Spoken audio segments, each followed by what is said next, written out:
Bonsoir messieurs dames et bienvenue dans une nouvelle vidéo dans laquelle nous allons étudier L'étranger d'Albert Camus, un roman publié en 1942. L'étranger, c'est un titre que vous connaissez déjà sûrement, c'est une des œuvres fondatrices de la philosophie de l'absurde. L'absurde, un mouvement que l'on a déjà étudié dans la vidéo sur la peste d'Albert Camus. L'étranger a été traduit dans 68 langues, c'est un des romans les plus lus dans le monde, derrière Le Petit Prince d'Antoine de Saint-Exupéry et de 20 milieux sous les mers de Jules Verne. Mais tout ça, vous en fichez, c'est le moment que vous attendez tous, le résumé du bouquin. Mais avant de commencer, si tu veux soutenir la chaîne, je t'invite à t'y abonner et à activer la petite cloche pour être tenu au courant des prochaines sorties de vidéos. C'est parti!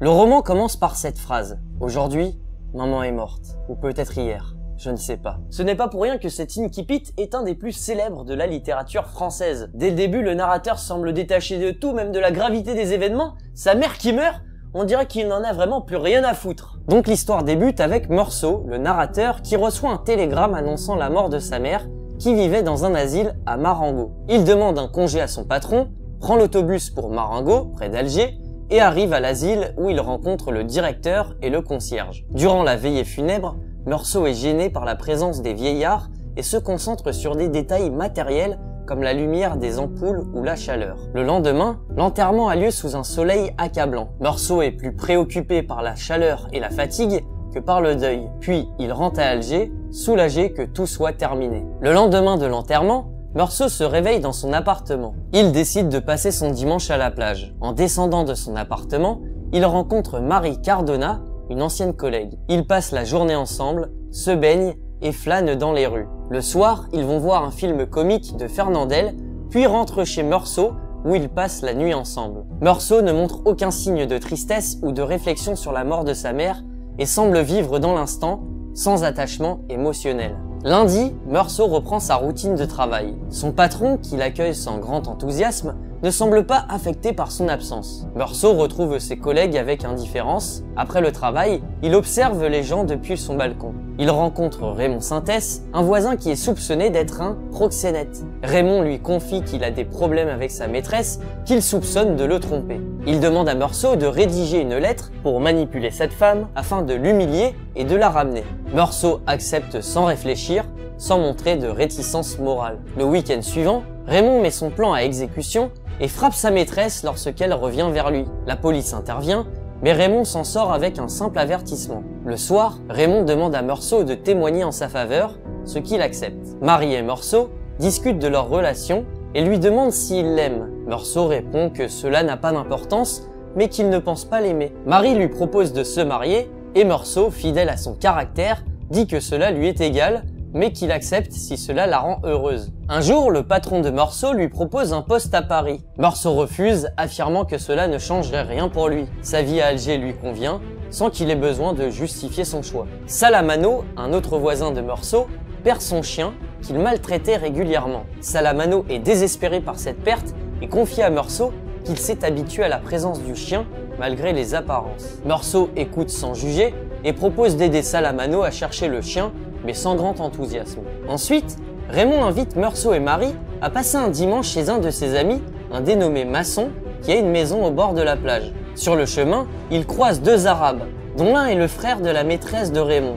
Une tension monte entre les deux groupes et une première altercation éclate, au cours de laquelle Raymond est légèrement blessé. Plus tard dans la journée, après un repas et une sieste, Meursault décide de retourner seul sur la plage. Sous l'effet de la chaleur et du soleil aveuglant, il rencontre de nouveau l'Arabe. Meursault, désorienté par la chaleur et le sentiment du couteau, est submergé par une pulsion incompréhensible. Il tire une première fois sur l'Arabe, puis, après un moment de silence, tire 4 autres balles dans son corps sans vie. Le chapitre se termine par une réflexion de Meursault. Et c'était comme 4 coups brefs. Je frappais sur la porte du malheur. Meursault est arrêté et incarcéré. Lors de l'interrogatoire, il semble détaché et indifférent de son sort. Il ne montre aucun remords, ce qui trouble les autorités. Son avocat lui conseille de ne pas parler de son indifférence lors des funérailles de sa mère, mais Meursault refuse de mentir. Le juge d'instruction, croyant que Meursault est athée, tente de le faire avouer une foi religieuse, mais Meursault reste ferme dans son agnosticisme. Le juge, frustré, déclare qu'il n'a jamais vu une âme aussi endurcie et agite un crucifix devant lui en criant que Dieu le sauvera, ce à quoi Meursault ne réagit pas. En prison, Meursault s'adapte à sa vie carcérale. Au début, il est perturbé par l'isolement et l'absence de cigarettes, mais il finit par s'habituer à la routine quotidienne. Il passe beaucoup de temps à dormir, à se souvenir de sa vie passée et à observer la lumière changeante dans sa cellule. Il se concentre sur des détails matériels pour supporter l'ennui.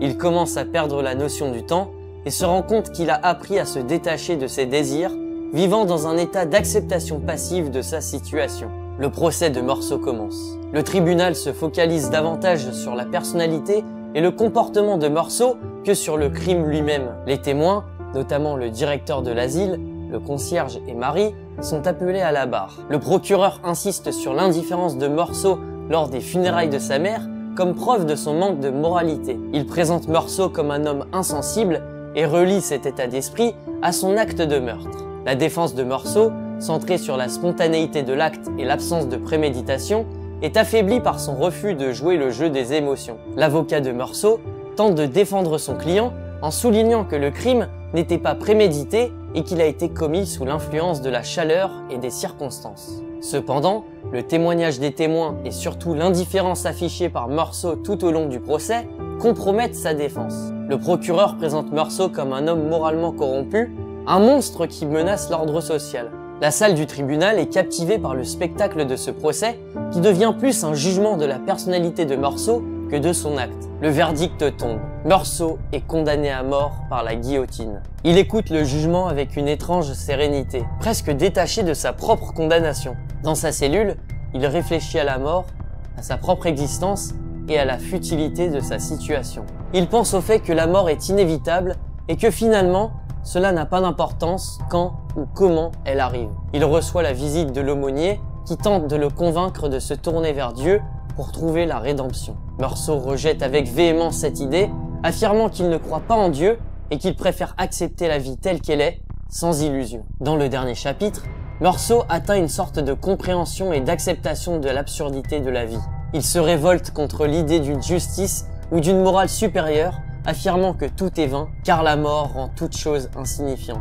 Il trouve une forme de paix intérieure en acceptant l'indifférence de l'univers. Meursault pense à sa mère et à son propre destin, concluant que, comme elle, il a vécu sans se mentir à lui-même. Il espère que lors de son exécution, une foule nombreuse viendra le voir, non pas pour le plaindre, mais pour l'accueillir avec des cris de haine, car cela lui confirmerait qu'il est en harmonie avec l'absurde.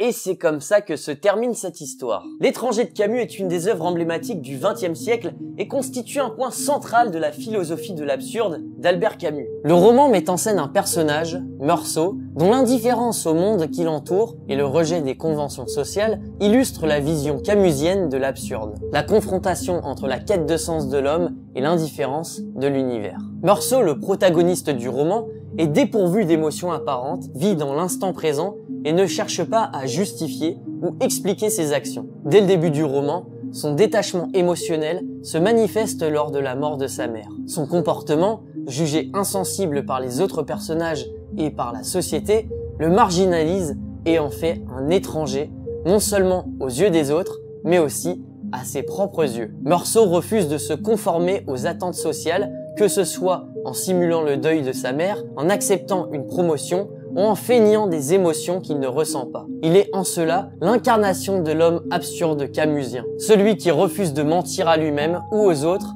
même si cela le conduit à l'exclusion et finalement à la mort. La scène de meurtre sur la plage est un exemple frappant de l'absurde. Meursault tue l'arabe non pas par haine ou par vengeance, mais presque par hasard, sous l'effet de la chaleur et du soleil, des éléments naturels qui semblent prendre le dessus sur la raison humaine. Ce meurtre absurde est le déclencheur de son procès, où la société tente de lui imposer un sens et une moralité qu'il refuse. Le roman propose également une critique de la société et de son système judiciaire. Le procès de Meursault est moins un jugement de son acte de meurtre qu'un jugement de sa personnalité et de son refus des conventions sociales. Ce n'est pas tant le fait d'avoir tué l'arabe qui le condamne, mais son indifférence lors des funérailles de sa mère et son manque apparent de remords. La justice dans ce contexte apparaît comme une machine sociale qui punit ceux qui ne se conforment pas aux normes établies. Meursault est un personnage fondamentalement isolé, non seulement des autres, mais aussi de lui-même. Cet isolement culmine dans la deuxième partie du roman, où il est emprisonné et coupé du monde extérieur. C'est dans cet isolement qu'il atteint une forme de lucidité, une prise de conscience de l'absurde de son existence. En rejetant l'aumônier et en refusant de se tourner vers Dieu, Meursault affirme son acceptation de l'absurde. Il reconnaît que la vie n'a pas de sens intrinsèque et que la seule certitude est la mort. Pour conclure, c'est une œuvre que je vous invite à lire ou à relire. C'est une œuvre vraiment poignante et philosophique autour du sens de la vie qui finalement n'a pas de sens. Ça veut dire que bon, est-ce que ça a un sens de lire ce bouquin? Est-ce que ça a un sens de faire cette vidéo? Je ne crois pas. Enfin voilà, j'espère que cette vidéo vous aura plu. Si cette vidéo t'a plu, n'hésite pas à mettre un petit like, à partager la vidéo, à mettre en commentaire tes conseils ou tes insultes. Voilà, c'était Rémi. Ciao.